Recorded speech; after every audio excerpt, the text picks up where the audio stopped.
욥기는 우리가 아시다시피 의인의 고난이라는 이 주제를 담고 있습니다. 그래서 욥기 1장 1절에도 하나님께서 직접 욥을 향하여서 이렇게 고백하는데, 완전하고 정직하여 하나님을 경외하며 악에서 떠난 자이다. 하나님께서 인정한 의인이었다라고 이렇게 컨펌을 해주면서 욥기가 시작하고 있습니다. 그러나 하루아침에 재산과 자녀들, 온몸에 고통스러운 병마에 시들리는 그러한 인생의 고통을 받게 되는 욥의 인생이 펼쳐집니다. 그리고 욥의 세 친구와 함께 끝없는 논쟁을 벌이고 있는 내용들이 아주 지루하게 펼쳐져 있는 내용이 우리 욥기에 있습니다. 욥은 그 과정 가운데 자신의 의로움을 변호하며 자신의 억울함을 또한 사람들에게 하나님께 호소하는 그런 내용들이 나옵니다. 죄송합니다. 자, 그런데 이러한 지루한 논쟁 끝에 32장부터 엘리후가 등장하는데, 욥과 그의 세 친구의 대화를 듣고 있다가 욥이 자신을 의롭다 하며 하나님을 비난하는 것과 세 친구들이 욥의 죄를 증명하지 못하면서도 그를 정죄하는 그 모습을 보면서 연소하지만 당신들의 그 이야기에 제가 좀 끼어들겠습니다라고 하면서 이야기가 엘리후의 이야기가 시작됩니다. 자, 그런데 엘리후의 이야기의 그 많은 부분들 중에서도 오늘 우리가 읽은 이 본문은 세 번째의 그 내용에 해당됩니다. 자, 그런데 1절과 2절을 보면 인간의 그 의로움과 하나님의 공의에 대한 이 주제가 좀 등장합니다.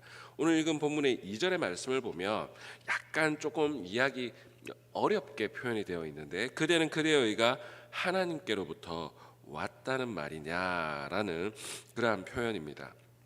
욥이 직접적으로 말한 것은 아니지만 자신의 의로움을 주장하면서 하나님의 심판에 이의를 제기하는 바로 그러한 욥의 태도를 엘리후가 지적하는 것이죠.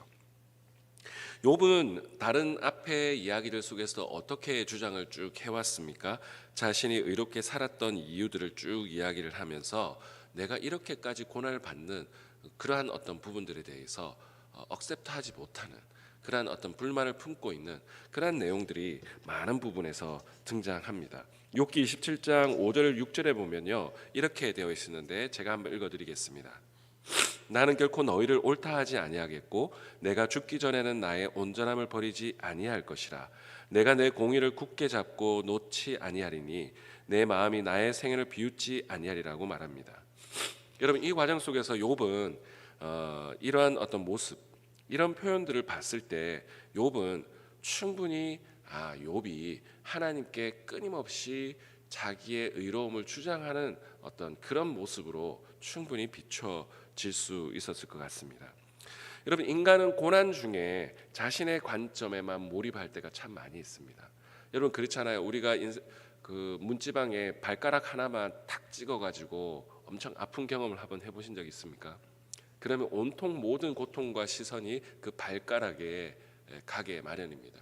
욥도 그 인생 가운데 그 고난을 경험했을 때 그는 자신의 고난에 집중을 하고 고통에 집중을 했기 때문에 반대로 나는 정말 하나님 앞에 의롭게 살았던데 왜 하나님은 나를 이렇게 만들어 버리셨는가? 그 하나님의 공의에 대한 의심을 가지고 살아갈 수밖에 없었을 것입니다.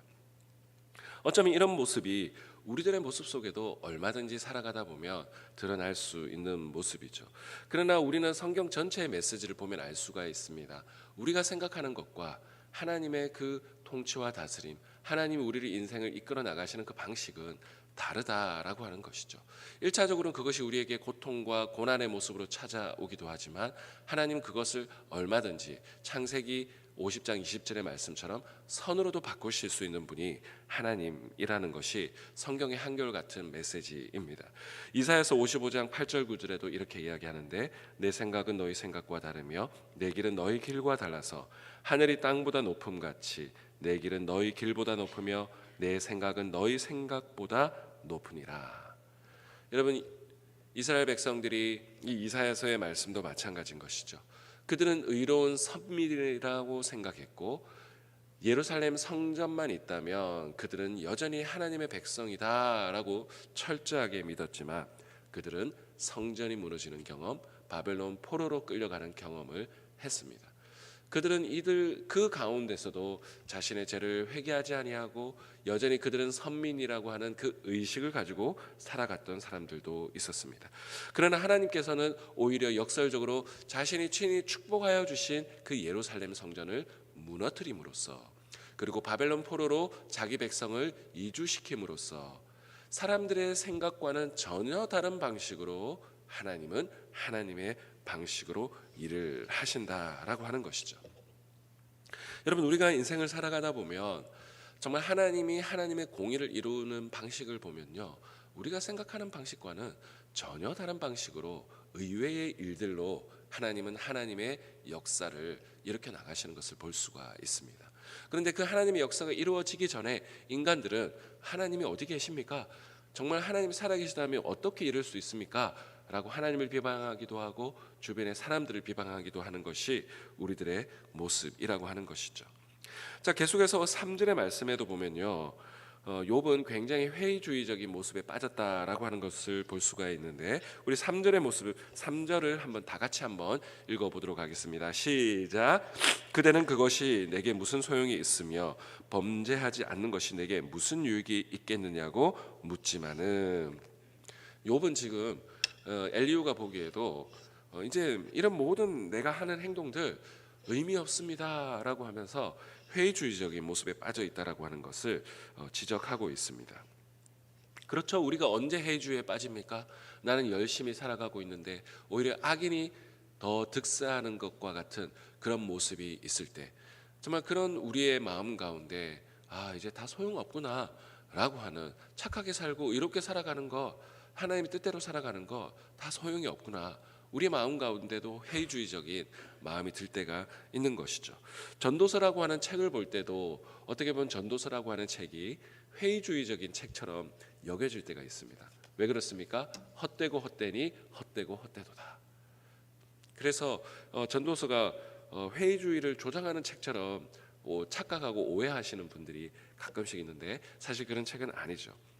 자, 그래서 엘리후는 4절의 말씀에 내가 너와 함께 있는 친구들에게 대답하리라 라고 하면서 그 오해를 바로 잡으려고 합니다. 그러면서 5절의 말씀에 이렇게 이야기하는데요, 우리 5절의 말씀 다시 한번 읽어보겠습니다. 시작. 그대는 하늘을 우러러보라.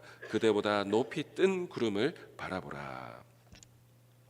자, 5절에 구름을 바라보라고 하는 이유는 무엇일까요?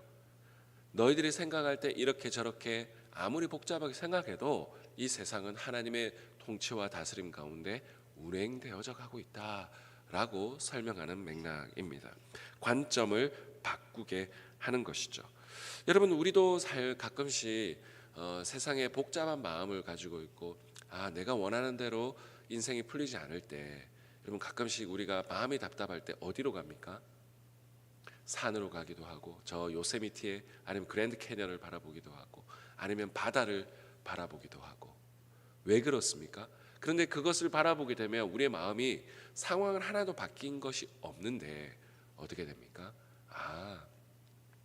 내 인생 가운데 이렇게 요동치고 많은 일들이 있지만 세상은 여전히 우뚝 저렇게 서 있고 더 광활한 그 어떤 것을 바라볼 때, 나보다 더 큰 광활한 것을 바라볼 때 나의 좁은 이 모습 속에서만 나를 바라보는 것이 아니라 더 큰 관점 속에서 나를 바라보아야 한다라고 하는 이 하나님 주신 자연의 메시지, 자연을 통하여 주시는 하나님의 메시지를 거기에서 사람들은 느낄 수 있기 때문에 가끔씩 답답한 마음이 들 때마다 바다도 바라보고 또 산도 바라보아야 되는 것이죠.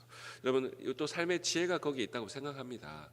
비즈니스를 하다가 또 풀리지 않는 사람들과의 관계, 답답한 가정사의 문제가 있을 때 여러분, 가끔씩 그 문제에만 몰입하지 마시고 때로는 더 크신 하나님이 주신 자연 속에서 가끔씩 여행도 좀 가시고 좋은 사람들과 함께 좋은 환경 속에서 또 차도 마시고 한번 해보십시오. 근데 의외로 그것이 나의 문제에만 몰입하는 것에서 벗어나도록 도와줍니다.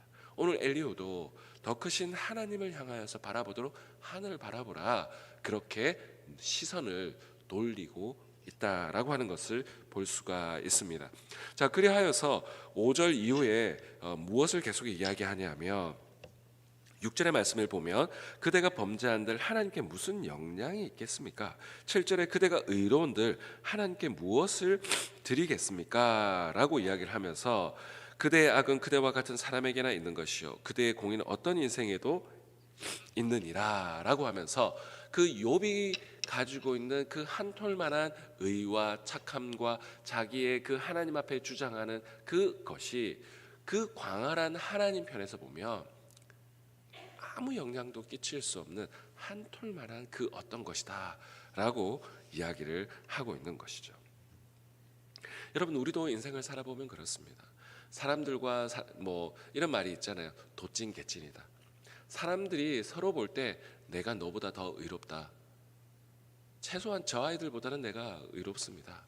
더 착합니다. 그러지만 하나님 편에서 볼 때는 이것은 그 어떤 것도 영향 끼칠 수 없는 어떤 한 톨만한 그러한 의고 선함이라고 하는 것이죠.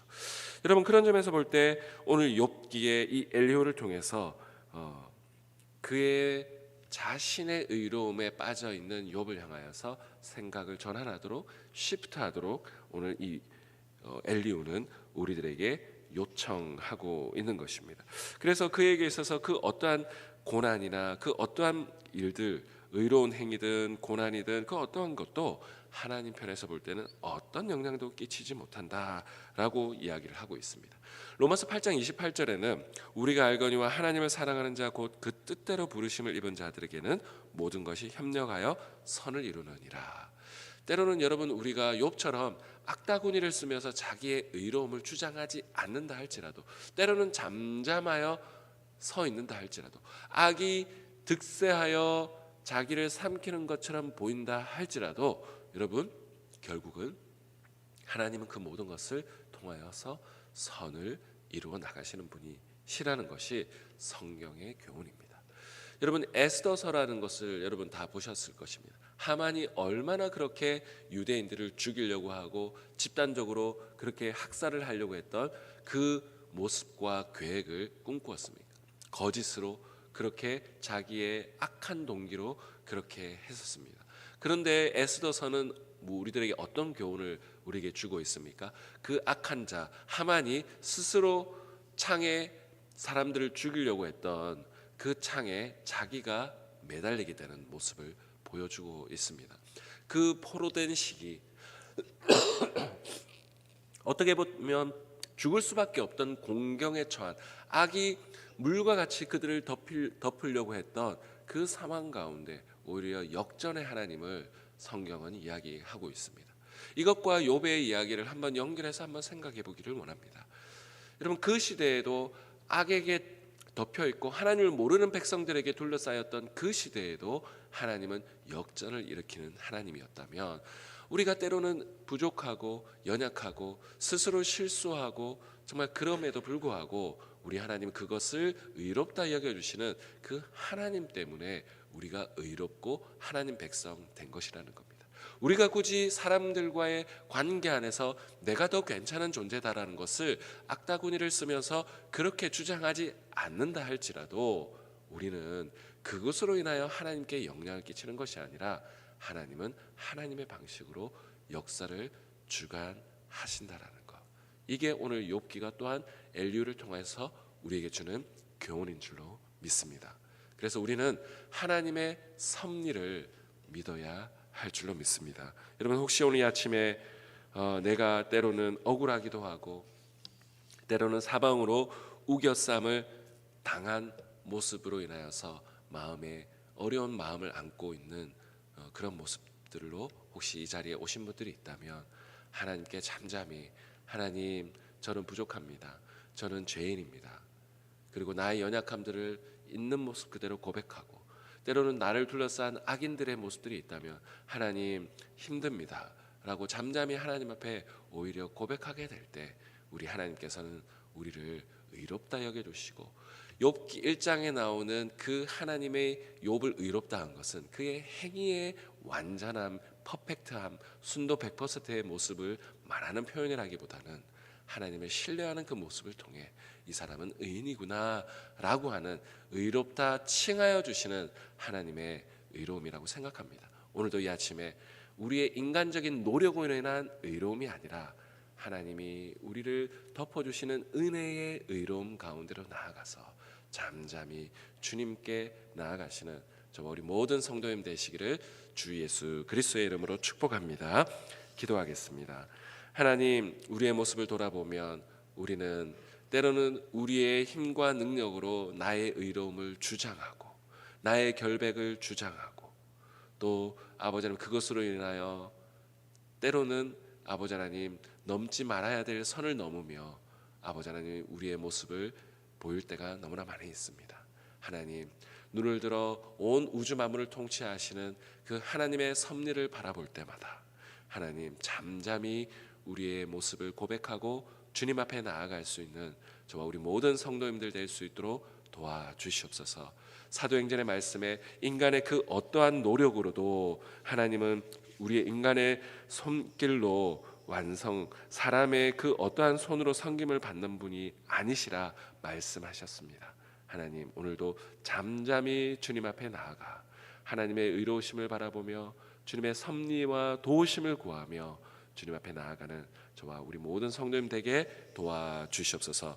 그렇게 인도하실 주님을 찬양하오며 살아계신 주 예수 그리스도의 이름으로 기도드리옵나이다. 아멘.